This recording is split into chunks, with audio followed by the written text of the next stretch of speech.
لباس وہ پہنو جو ڈھیلا ہو، تنگ نہ ہو، ٹائٹ نہ ہو، اتنا باریک نہ ہو کہ جسم جھلک رہا ہو.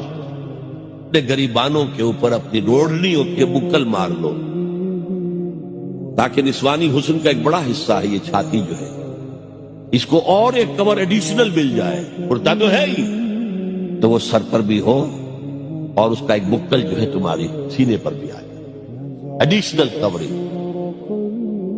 اس کے باوجود بھی نگاہیں نیچی رکھو. باپ کی نگاہ بھی نہ پڑے تمہارے نسوانی حسن، وہ بھی مرد ہے. بھائی کی نگاہ نہ پڑے. اہل ایمان تم بھی اپنی نگاہیں نیچی رکھو، اور اہل ایمان عورتوں تم بھی اپنی نگاہیں نیچی رکھو.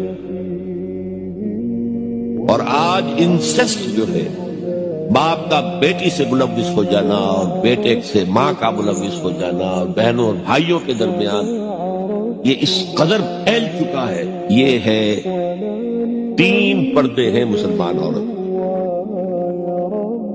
جس کو آج بالکل ختم کرنے پر مغرب تلا ہوا ہے.